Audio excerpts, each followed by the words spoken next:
talk I give by making a disclosure of some sort, which is the fact that I am a therapist by training. Therefore, I do a lot better with interaction than I do just hearing myself talk. So if you have anything that you want to add, please feel free to talk in the conversation. We have a small group here, so if you have any insights or anything to offer from your own experiences that may differ from mine, please do. There's coffee back there. Help yourself. You don't need to feel like you're glued to that seat for the next 3.5 hours. Oh, I mean, no.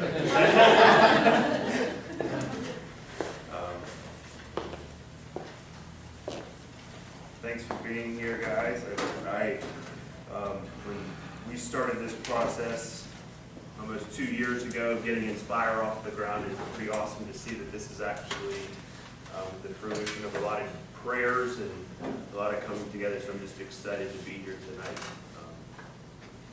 But with that being said, I had about 1 million thoughts crossing my mind. I sent Pastor an email yesterday. I was like, could you maybe focus me a little bit? Because, you know, it's so broad at this point, trying to bring it down to a place in 1 hour and 15 minutes. I just want to make sure that you guys get something you can chew on. I by no means would identify myself as somebody that's schooled in leadership. I think for many of us, Greene Countyans, you kind of get thrust into situations and positions. If you're willing and you're able and you're capable, you find out you're a leader.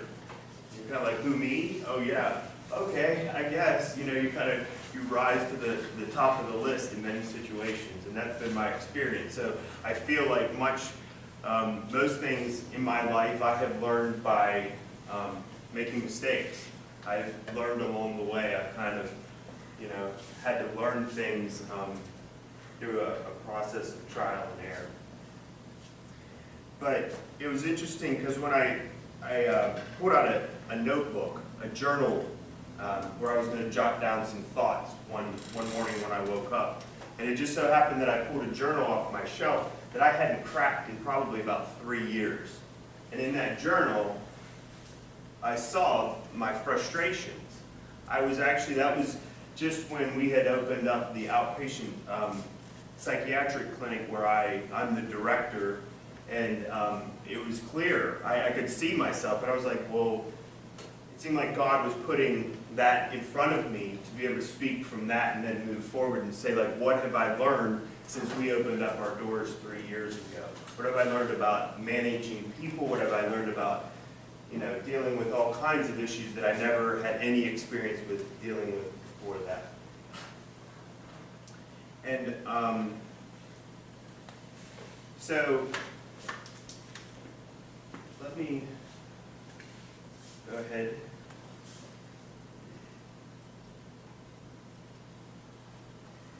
All right, so this is how I envision leadership. I see it on four different realms or spectrums.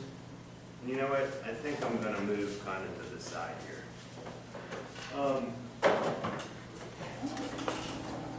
So we've got the individual, the relational, the organizational, and the visional. Does anybody have any ones they want to add while we're at it? Anything else that comes to mind? As I was looking at the journal, obviously I'm focusing on the individual struggles as a leader. What does it feel like? And that's so much what I hope to help all of us with, is what that role feels like, that we're not in that silo all by ourselves, that we're able to understand we're not alone. Okay, and with that being said, I don't know if you guys that don't know, my dad was the preacher here in like the early 80s, and I don't really remember this, but he used to have this imaginary whiteboard that he would use, or like a notebook, and he would write things on it, and it really didn't exist. But I feel like my father is all of a sudden like inhabiting my body, because I want to draw something out for you. I mean, as I look back at my leadership, I see a continuum, and I see that on this end, when I being the person that's responsible for everything, I feel like I can't handle it, that the burden's too great. that it's mine to carry. And then on the other end, so we would have independent, where I'm completely independent. I am all by myself. I am the leader. I'm in charge. I'm responsible. And then on the other end of that spectrum, I would put dependency. I'd put dependent upon God.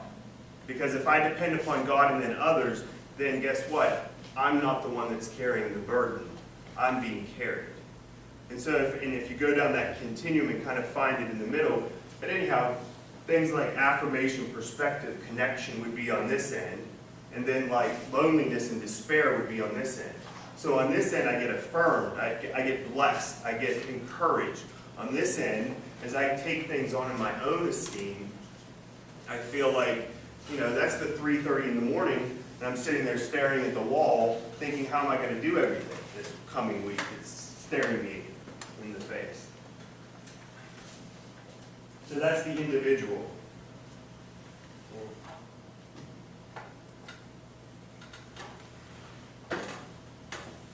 Can you guys see that? I really wish I would have made it a little bit larger.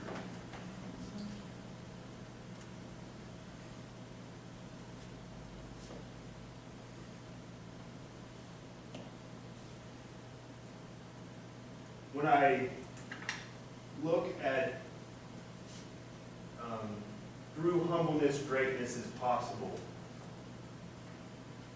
that kind of brings right back to my comment about being dependent, knowing that I can't fix these things. I can't change people's lives. Like, I can't do that. Right? I mean, I can help, but I can't do that. I can't fix those things. I'm not responsible for it. That responsibility. But when I realize I'm humble and that I'm not responsible, then God can make all kinds of wonderful things happen. I say that faults are only that if we don't know that we have them. Because I don't think perfection or the illusion. I saw something yesterday on narcissism. You guys familiar with narcissism? I mean, that idea of narcissistic people and that kind of thing. The people that don't think they have flaws, those people scare me to death. Because they can cause more damage than almost anything, not knowing you have, inadequacies, that you think you're good at something, but you're really not. And being unable to see the signs that might be right in front of you saying, this isn't right for you. So, the individual analysis. And I remember feeling the pressure as a new leader to be able to do it all. Well, that's my job, right? I'm the leader, so I'm supposed to have it all figured out. I'm supposed to have the answers. I am. So there I am at 3:30 in the morning thinking, well, what's the answer? I don't know, but I'm supposed to because I'm the leader, right? I'm in charge, so I have to have this stuff figured out.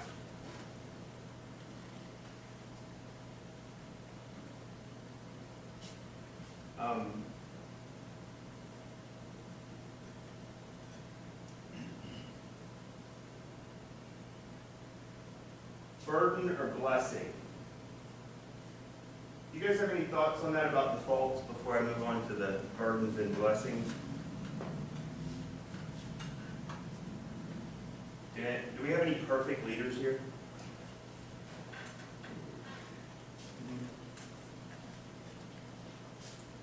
Well, good, because that was going to bring up a whole other problem.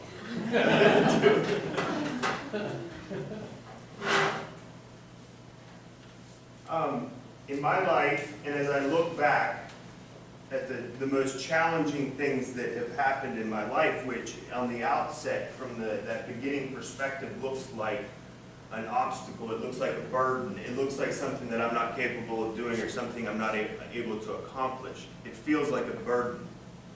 Or that's the perception of it. And often when we're faced with a burden, it's like, well, I can't handle this, or I don't know what to do with it, or I just don't want to do anything with it.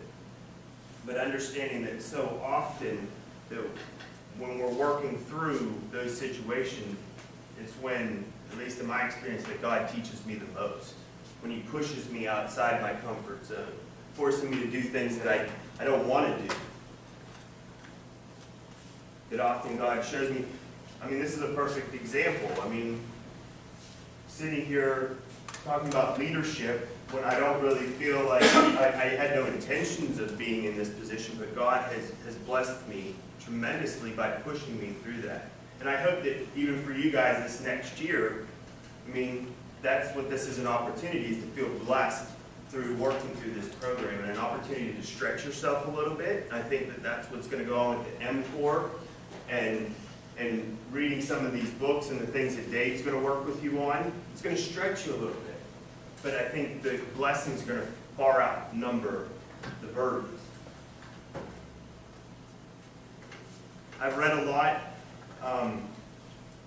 about motivation for being a leader, what motivates each and every one of us.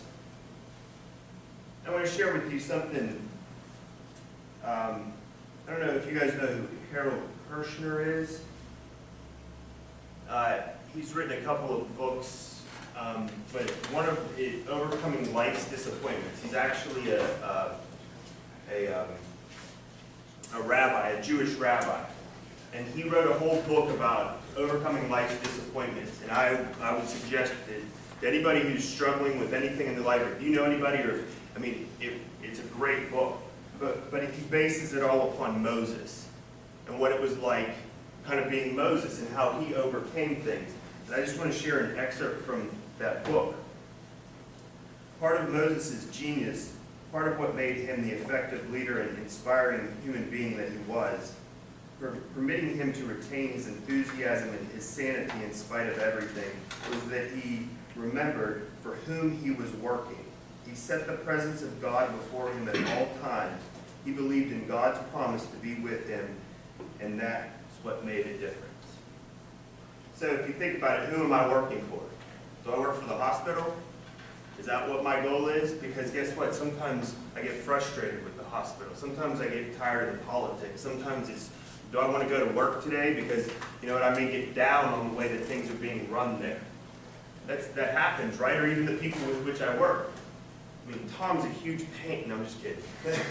No, the people I work, right? If that's that's where I'm trying to get my satisfaction, I'm going to open myself to frustration and despair often. But if I know who I'm working for, if I know every day I'm on this earth to glorify God, to focus on Him, and that's with whom I'm working, well, guess what? When I'm faced with those trials and those tribulations and those difficult people and those difficult situations, I'm able to keep what? What does that give you? It blows me away. What does that give me? When I wake up in the morning and I put my feet on the ground and I say, you know what, God, I'm doing this for you. What does that give me the rest of my day if I stay true to that?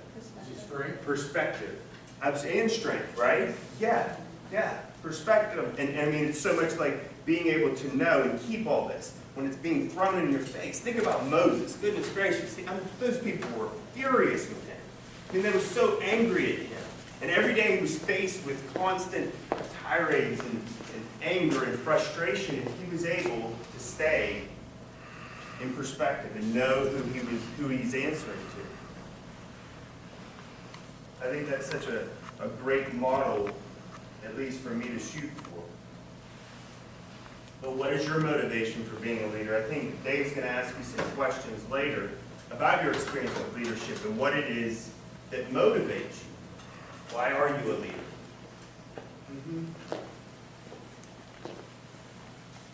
I think we all, and I've watched leaders. I pay attention to people. That's kind of what I do for a living, is I watch and I observe.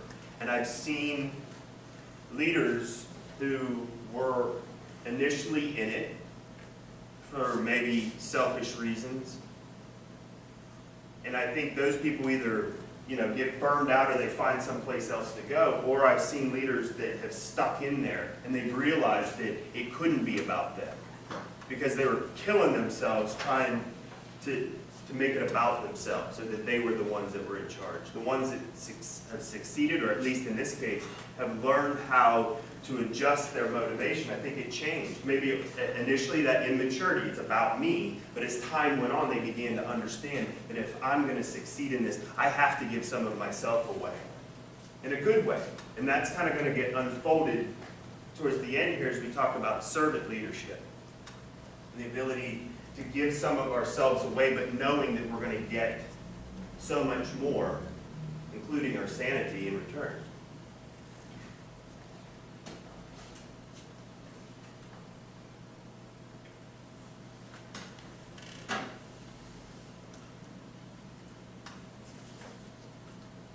Any other thoughts about the individual?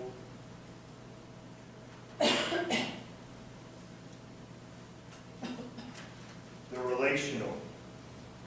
And this is the part that, at least for me, like I kind of got the understanding of how self-awareness, and I've got to like put things in order to be able to be successful and manage myself and those kinds of things. But certainly since I've taken over the role as the director of the outpatient program, and even here at First Baptist Church, where I serve as the moderator, I've learned about the relational aspect of leadership. And I think this one is really kind of at my heart. I mean, when we think about that relationship, that mentor process, being able to kind of open that door up and to be that example of how to handle situations, that means so much to me. Because of the fact that I feel like leadership is lacking. Ethical, moral leadership. We need examples of that. I mean, if we were going to Google ethical leaders, like in the year, in our, how many people would pop up? I mean, part of that narcissistic article I read was talking about how most politicians are narcissists. Makes a lot of sense, doesn't it? They don't do anything wrong. We live in a transparent society today, so it's almost, if you're not, it's a shame. Yeah. It's messed up. But, and maybe that's what we talk about. How do we deal with our faults successfully? In a way that's pleasing to God. Our limitations. I never quite got it. And I remember in some of my first positions where I would watch the person in charge in difficult times disappear.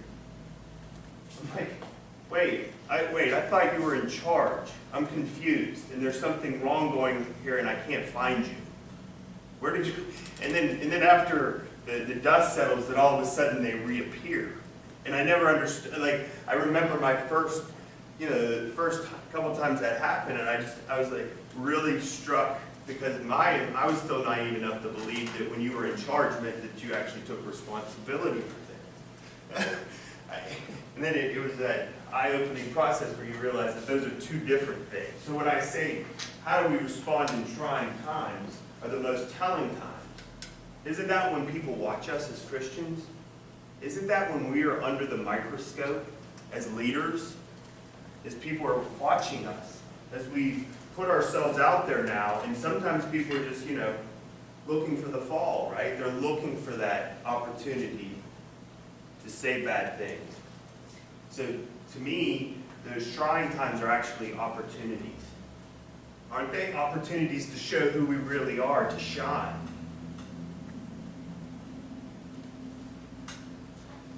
Can you guys think of any examples of that in your own life? In your own leadership? Not you, someone else? What kind of an incident are you talking about? Just like where things go bad. Things are like in a workplace where there's problems. I mean, I can think of a lot of examples because I deal with people that are volatile. So we have those times when people kind of lose it. I'm sure you had that, right? And so where were you? Were you in the closet or were you out front? No, and I think that when you take a leadership role, you take the responsibility and obligations that go with it. Mm-hmm. And you have to be willing to take the responsibility, and part of being a leader is taking responsibility and giving credit. Mm-hmm. And Yeah. in order to be able to do that, you have to invite other people to be involved in what you do to help make the decisions and so on. Mm-hmm. So that you build a core of people that you can count on and trust, so that you're not alone, so that you don't feel there's alone. Now, at the end of the day, it's You still just- laid at your doorstep, Mm-hmm. and that's when you do feel alone, because right or wrong, it's on you, Mm-hmm. but you have to be involved in what happens. Mm-hmm.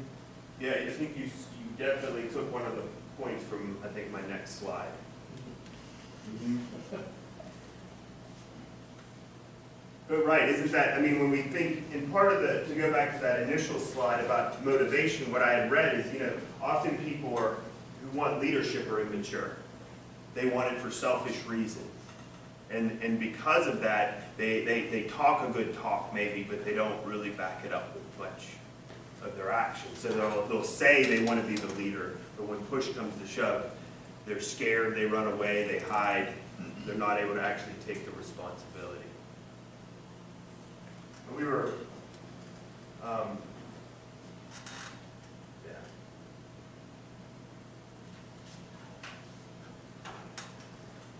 The formational power of relationships, that relational aspect.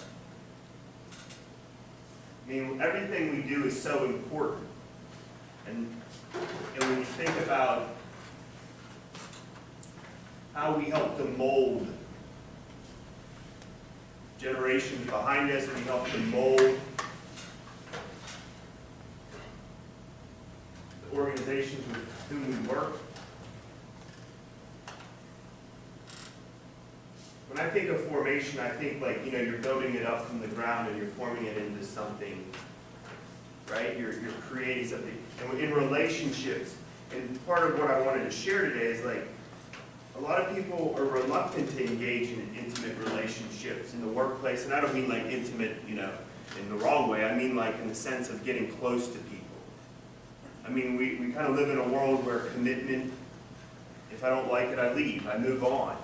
If it gets too intense, whether that be my marriage, whether that be my job, whether that be in friendships, my sense of commitment, the commitment is often not there. And part of making a commitment, and I think getting to that formational part of a relationship is that intimacy and being able to get through the difficult times together. And that's unusual. Often people aren't wanting to have honest conversations today and go to that place and be willing to grow. But it takes a requirement as a leader to kind of be able to go there with with people. Mm-hmm. I think as part of the formational power of relationships, that as a leader, during that formational time, you have to give opportunities for other people to achieve. You try to find what they're good at. You give them an opportunity so that they can shine. You ask them for their input. And through that, as a leader, you develop trust between you and the individual and the group around you. Yeah. And that's how you build relationships as a leader. Mm-hmm. And I don't, as you're talking, like, I don't know, a lot of the next slide is about hierarchy and not things not being hierarchical like they may have been before, that we're moving to a new model to utilize and try to put people in every place we can for them to grow, instead of that power dynamic.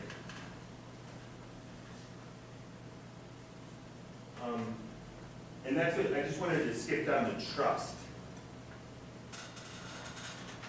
Part of when I was preparing for this discussion, and so much recently for me, I've been kind of fascinated with John the Baptist. What do you guys know about John the Baptist? Describe him to me. What was he like? Was he bashful? No, he was bold, right? He was bold in telling the truth. He's bold, brash, uncouth, not sophisticated, not polished, just very blunt, very abrasive, I guess we would call him at times. Well, as you say, in the midst of those, he's also very humble and very servant, recognizing when Jesus did come, who he actually was. He was able, if I was John, he had a purpose, but he had quite a following too, and then here comes Jesus, my humanness would be like, oh, I got my people, but he was the first to say, and even his followers were just like John, you know, and when you talk about leadership, I mean, he was he did. Mm-hmm. You know, he stepped aside when he saw that Mm-hmm. here's the leader. Mm-hmm. Yeah.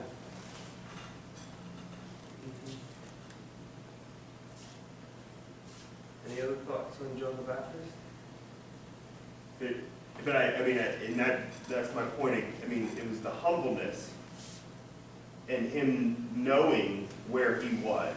And I want you to think about that. We live in a cynical society. People are looking for what's wrong. But if you stay true and you're honest, then guess what? Your words matter. We live in a world where words come a dime a dozen. You can get an opinion on anything, anywhere, to rationalize whatever you want it to. In order for your words to matter, it has to do with character, right? And John the Baptist, that's what he was. People saw his character, so he could get away with being brash. Because he earned the ticket, right? He walked the walk. So when he said it, people were like, wow, that was crazy, but you're so right. You're so truthful. Mm-hmm. And when we put things in order, as John the Baptist did, and know that we're humble and this isn't about us, then when we talk about it, people start to realize this isn't personal. It's for something greater, right? In our organizations, it's not about me being right. I mean, that's another like milepost for me, is not having to sit in meetings and feel like because I was a leader, I got to be right all the time. That I can make mistakes. Maturity, being able to go there and being humble first. But guess what? When things need to be said and things need to be done a certain way, being able to put it out there in black and white terms and people listen. Mm-hmm.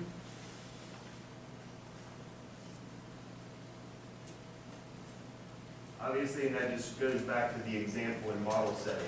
Fortunately for me, I work in an environment where I get an opportunity to model every day. I model all the time.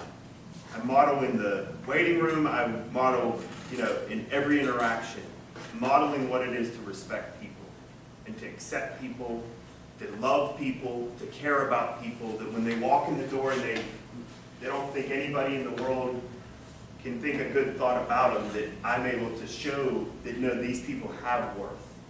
And we need to treat them with respect, because this might be the only place that they get it. They walk out that door and they feel horrible about themselves. So guess what? When they come here, that's what we do. We try to offer them a place where they can experience a little bit of what they can't get anyplace else. So that's huge to me.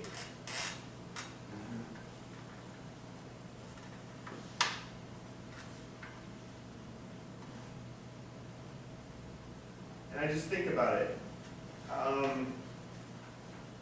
How many hours a week do you guys work? Shoot some numbers at me. Brian, how many hours a week do you work? 24/7. You're on call, right? Phone can ring anytime. Anytime. Garrett, by the time you drive to West Virginia and get back and everything, how many hours a week do you put in? 60? Anybody else want to offer it up?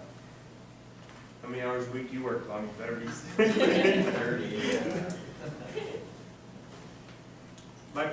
My point is about time. And we spend more time at work than we do anyplace else. That's where and so if you think about it, if I'm a Christian, I've got to be working that there too. Like that, I can't, that's not a place where I'm an employee. No, that is such, I spend so much time there, I have to put the focus on God there. I have to learn how to make that part of what I do. Because God's not going to accept the fact that I spent whatever, and I can't even imagine the number of hours I will spend at work by the time it's all said and done. But, oh, well, God, that was work. No, you were doing God's work when you were there. Like, that's no different. You have to. It's a must. And you just think about it. I think about how much time I spend at work and how much focus I have there. It's got to be there. You mentioned model setting, too. Mm-hmm. Starting at the beginning and doing what's right at the beginning is easier than halfway through and then deciding to do what's right. Mm-hmm. Regaining everybody's trust Yeah. Following through, changing perspective is hard. Mm-hmm. It's hard. Oh, yeah. Even personal conduct, whether it's personal conduct or just business transaction, doesn't matter. Yeah. Mm-hmm. I think you alluded to this, and you didn't have it up, but just the reality of recognizing you have to be vulnerable at times just because we all make mistakes and admitting when you do, you know, because I think that's the frustration over the years in several jobs that I've had. It's like when you see someone, when an event screw up, they don't, you know, own up to it, or they pass it on to you. So I think there's a lot to that too, you know, because we all have bad days and we all treat people maybe not the way we want to. You know, if you do take ownership of it, I think that says a lot about So it. like integrity. Yeah. Mm-hmm. Mm-hmm. Willing to admit faults. I've been told sorry is a sign of weakness. Yeah. Do you apologize? The answer is yes. You should. Some people think that. The fact of the matter is, you get personalities all over the place. From a relational standpoint, you just don't always do what's right. Sorry if I'm digressing. No, you're just about to take it on a whole other path. But I do, I mean, just to kind of go with that, just the idea of, well, I'm just gonna hold off for a second. We're gonna move to the next slide and I'll kind of come back to that. And this is kind of going, kind of like, this is your slide. You can go ahead. But the sum is greater than the parts. Like, the idea is that if we're all working in silos, which is part of even kind of what Inspire Green is here to help break down, if we're all working in silos, we're working sometimes a lot harder than we have to. Whereas if we can work together, and then we can move a lot more, we can get a lot more done, we can be a lot more productive if we're not doing the same things that other people are doing. And in a small community, I think we have a great opportunity to make a big difference. But organizationally, there are certainly, I have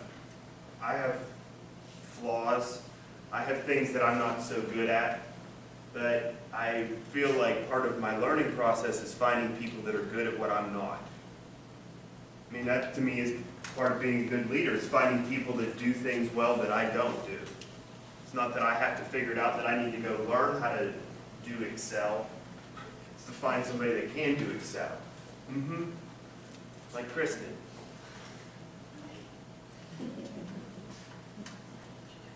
But so much of, I think, and I see things in relation, kind of like the way things have progressed, but when I feel like today, the hierarchical structure of leadership is gone, or it's on its way out. And we've talked a lot about this in church settings, but the idea is that, I mean, the fall of the way things have been, we've seen too many examples of where leadership has failed. And I think there's cynicism with that. And I think as a result, people are like, okay, we're not going to put one person out there, we're going to see ourselves as a whole. And I think that's just healthy from what we understand about what people, you know, when we have one leader up there and they're taking all the responsibility, they're going to fail. Because nobody's going to get it all figured out and do it all the right ways. So it's almost a must that we begin to utilize a more balanced approach to how we, and that's pulling people into roles, even people, one of the examples, and I teach at WVU, and one of the examples, and one of the case examples I hand out to my class is about, like, who do you ask for help with a particular student? There's like a case scenario where this kid's struggling, and it actually, one of the classes came up where you would ask the janitor, because the janitor would be privy to some conversations in a high school that nobody else is, because nobody really regards them. They'll say things in front of the janitor that they may not say in front of anybody else.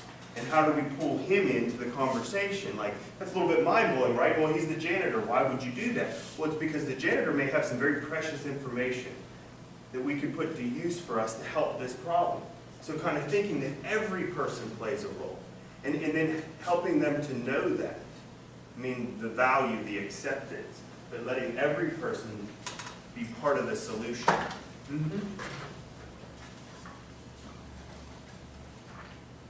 One of the things that I see, and you guys tell me if there's a way of reconciling this, but often there's a reluctance to share credit, to go outside because we're afraid that we're going to lose what we've accomplished or that somebody's going to take it from us.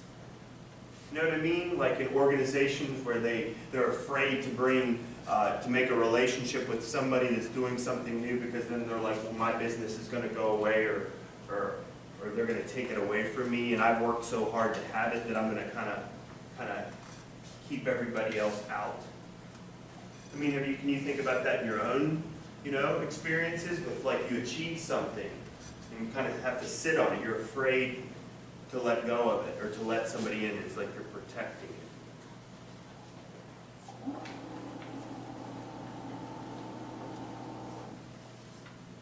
Part of what we talk about at the School of Social Work is affirmative collaboration. And that would be kind of the way that we do away with that other idea of reluctance of hard-earned gains. How do we work together? If I was going to sit in this room right now, I would want us to game plan the different ways in which we can all collaborate. And part of what we're doing is we're affirming one another. We're affirming these relationships. We're breaking down barriers. We're building bridges. And it's a way that you'll have people in the community that you can trust, that you know are on the same page with you and work together to make things happen. Affirmative collaboration, where it's good for both parties and it's working together. But that does come down to trust. Within this community, there's certain organizations I work really well with, and there's some that I don't know how to bridge the gap. And it's some of it's mistrust. It's that, okay, we tried some things and they failed. So how do we make this happen again? Other organizations, sure, absolutely. What do I have to do? Let's make this happen. But other ones, it's more difficult. And this kind of goes back to that blessing or burden. But I think it's that shift from a reactive approach to a proactive approach. And that's so important, is the obstacle or opportunity. So often we perceive things as being obstacles, like this is a problem. If we can anticipate, we can look at it in the right way, we can envision something different, right? We can see how this problem, if we maybe move this piece and move this piece and move this, they can actually make things better instead of just problem solving for the moment, right? Because that's so often what we do. We solve this problem, but guess what? That's not preventing it from happening again or again or again. So if we can get in the mindset of being able to say, well, this is an opportunity, let's look at it a little bit broader, let's keep that perspective, then maybe we can come up with a solution that will last us and actually maybe even make it better. Not just about not having problems, but actually making everything, our systems better. And I kind of stole that from a lady that used to come to the hospital. She was a consultant. And she had a way of pointing out your inadequacies by saying, you have an opportunity.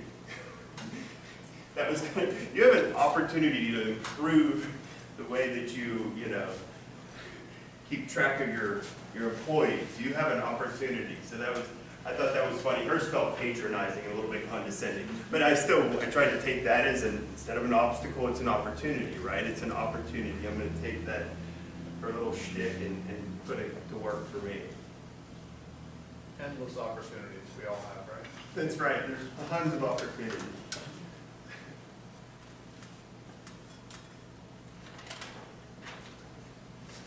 Jonathan, why don't we take a 10-minute break now? Okay. Yeah. Come back to you. All right. Okay. There's some coffee over there, folks, and a bunch of stuff on the table here.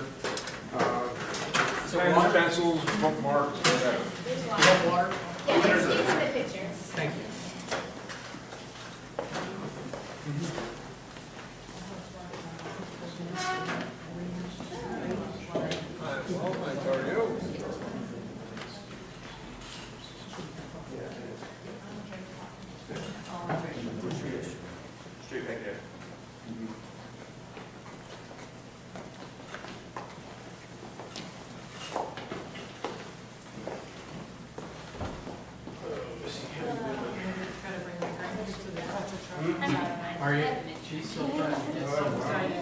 leave me to that, Huh? In like an hour. Well, last I understand was to drive the herb So you're not down gonna be here for the meeting. herself. No. If she can't get somebody else, then she's there. No, she's trying to get somebody else. You guys are really participating. No. I was Actually, gonna ask you. No. You haven't gotten. No. He said, he wasn't so particular. He would have one, but now he's not. Just the Well, that's so good. This one goes to save all the main side. No. Yeah, right. Oh, you don't think I can, next time, I can be there full time. They do know it's in the morning, I'll be back. Right, that's okay. 5:45. Kind of enjoying it. All right. I have to leave at 5:45 after the game. Oh, okay. Just gonna say it, so if you see me get up, not offend you or anything, just. All right, okay. My, work cousin was scheduled a meeting. I need my, Thursday, Fridays, open Sure. thing, but he's like, you're moving on this, so. All right, very Um, good. Well, just today. we'll have it, I don't know when we'll be at that point, probably in the middle of Dave's and stuff, but it'll be videotaped. Okay. Just make sure you get your books. Okay. Forms. Is it both of these books here? Huh? Yeah, one of each. I'll grab my t-shirt now, too, real quick. And, a couple of pencils and pens. Get your t-shirt. Sizes get bigger as you go down.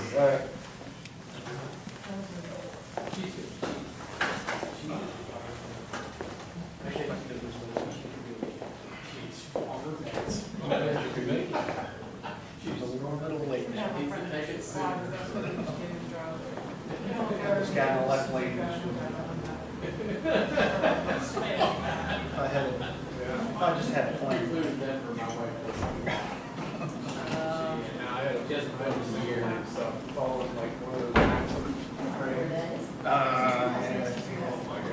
Going up there.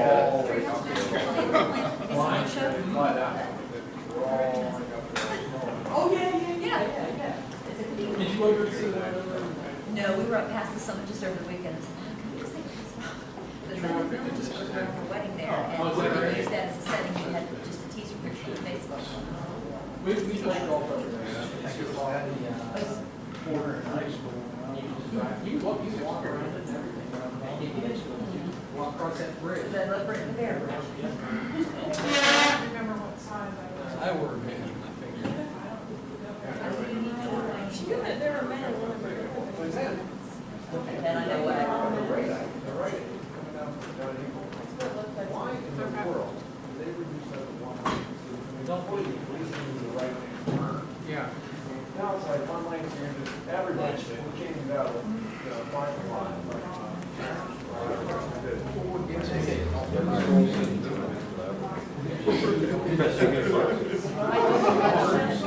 That's all they do. Really, unless they take half a lane out of this side. The rest of the way to the left-hand turn. Well, they got 3 lanes there now. Supposedly it is. Well, that's what makes sense. The current bridge is supposed to be 2 lanes out. Sure enough. That's true. I'm sure the guy with Jay-Z might. Because otherwise, it's like, I mean, training stands, Keto and all those places.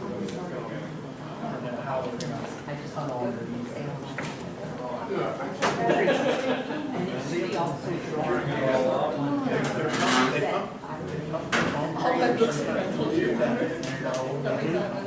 So maybe put that down.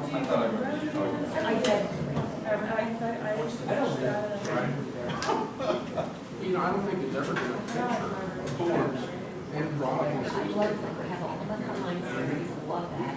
Can't wait to love that. But I too, every day, I look at it. And then. You're gonna go Monday, big week up.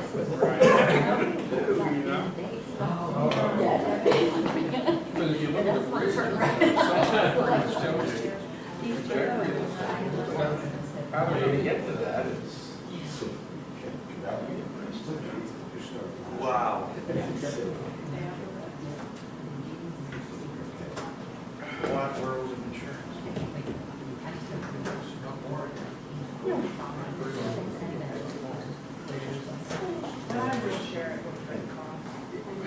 That is amazing. Maybe for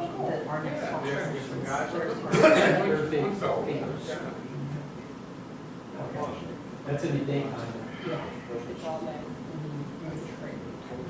Oh, that's true. It's like, I have a green room at night, because that's the same thing as a green house. Oh, really?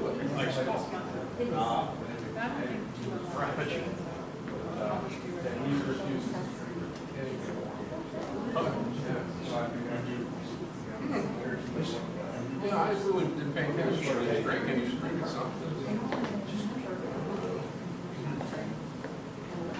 All right, folks, let's get our noses back to the grindstone here. She said we're good on sponsors, it's only $2.50, and so now we're about.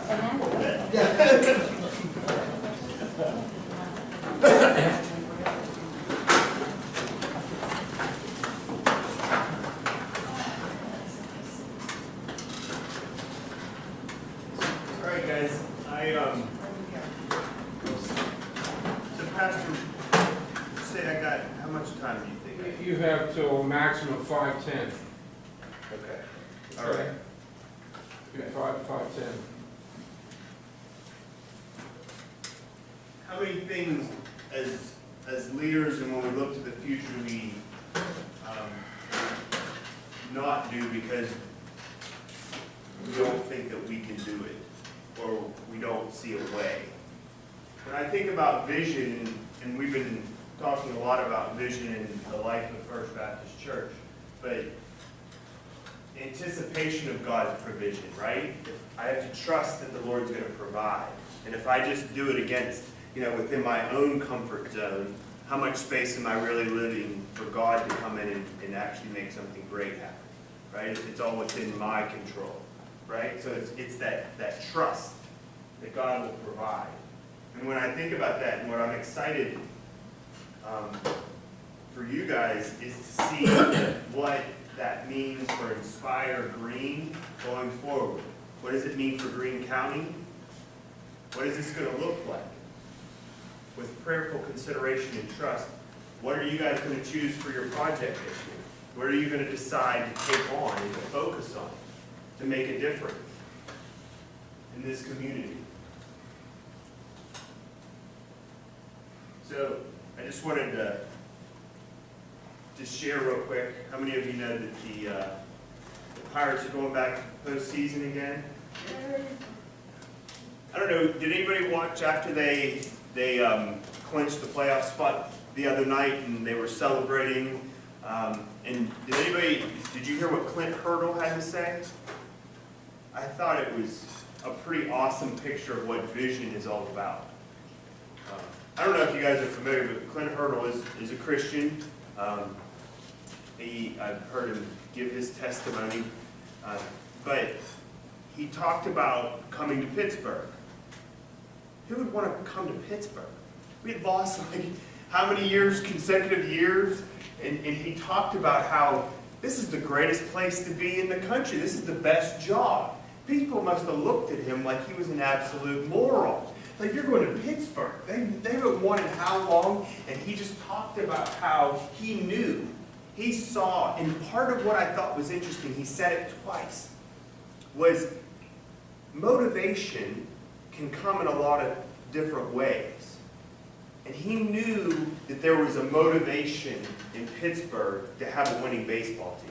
We may not have figured it out, and obviously we had some poor leadership, which is pretty much what got us in that predicament, but he knew that there was a hunger in this city to have a winning baseball team. And that's why he said this is the best place to be. And it comes out sometimes, it was funny how he said it, in nasty tweets and angry articles, but that's motivation, right? They want something more. And he was able to see that because he could keep it in perspective that this is a drive, this is a motivation. But how do I take that? How do I take this thing that can be destructive and hurtful and actually turn it towards making good and energizing it, pushing it forward. Let me go ahead, and that's part of what we do in social services. We take, we have a commitment to the people we serve, and we take perceived negatives and we try to find positives. We try to give opportunities to take what was maybe previously thought of as by people as being that I'm inadequate, I'm incapable, and taking that and trying to push it towards possibility and opportunity. And see, what's different about social service leadership is we serve the people. We do. We serve the people with which we work. So right there, it changes a power dynamic. I'm not here, you're not here for me, I'm here for you. The environment is designed to empower others. And when I say others, that means the people we serve and the people that work